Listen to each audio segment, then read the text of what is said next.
Lord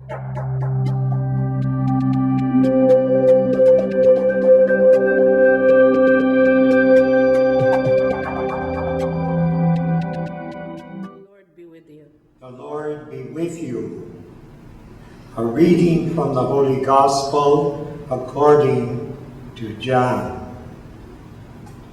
On the first day of the week, Mary of Magdala ran and went to Simon Peter and to the other disciple whom Jesus loved, and told them, "They have taken the Lord from the tomb, and we don't know where they put him." So Peter and the other disciple went out and came to the tomb. They both ran, but the other disciple ran faster than Peter and arrived at the tomb first. He bent down and saw the burial clothes there, but he did not go in. When Simon Peter arrived after him, he went into the tomb and saw the burial clothes there, and the cloth that had covered his head, not with the burial clothes, but rolled up in a separate place. Then the other disciple also went in, and the one who had arrived at the tomb first and saw and believed. This is the good news of our salvation.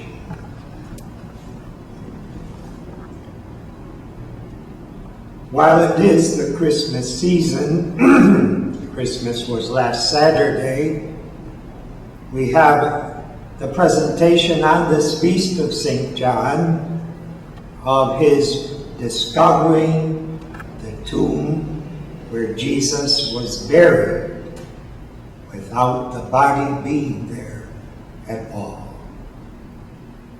But we have to understand that this disciple whom Jesus loved was realizing a history, a companionship that lasted ever since Jesus called him at the beginning of his public life.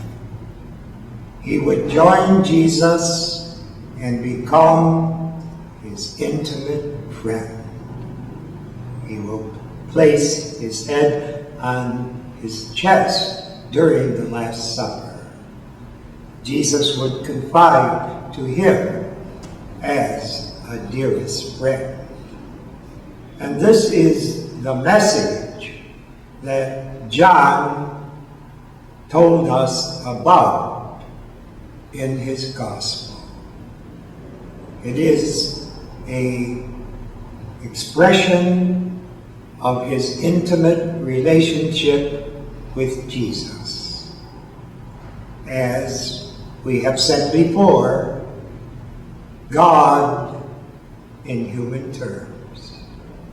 In the Old Testament, we read the Psalms, we find that the Hebrew believers, the Hebrew persons who had faith in Yahweh, identified him as the Lord of creation, the Lord of history, and the Lord of intimacy. They believed that he created this world of ours, and therefore is the Lord of creation. They believed that he was guiding the history of the whole human race, and especially their history as the chosen people. But also, they believed he was the God who was an almighty lover. He loved them. He had intimacy with them.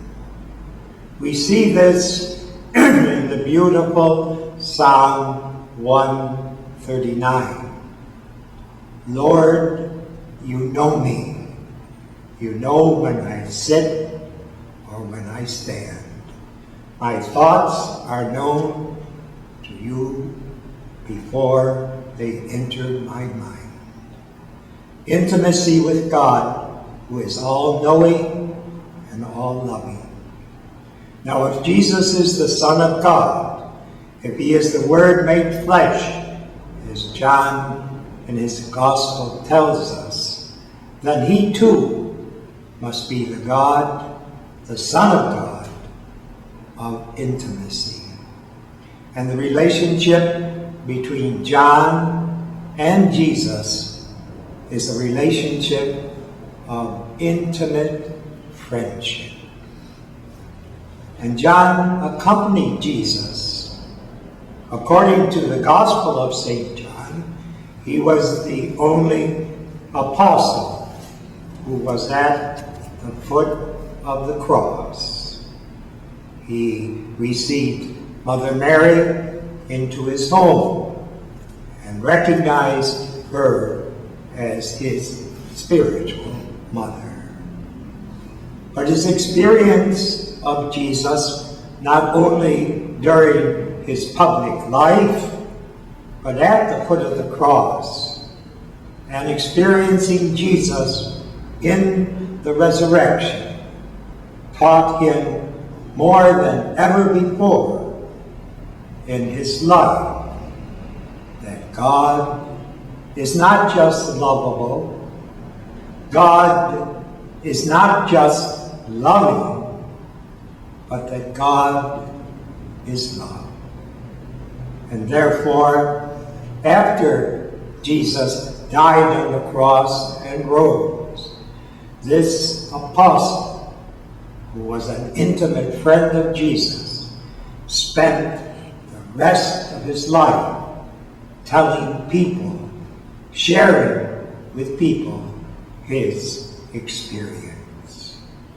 And you and I are indebted to this intimate friend of Jesus, who was first his disciple and then became his apostle, for putting down in writing what he believed and what he experienced. This is the great legacy that is part of the New Testament, part of God's revelation to us, which has lasted so powerfully over the last 2,000 years. So on this feast of St. John, the Apostle, the Evangelist, we can be grateful to God for choosing him to be the intimate friend of his Son Jesus, and for inspiring him to put down in writing his thoughts, his theology, his spirituality, to share with us who, for him, was the real identity of Jesus and how he accomplished his mission, both in the past and in the present.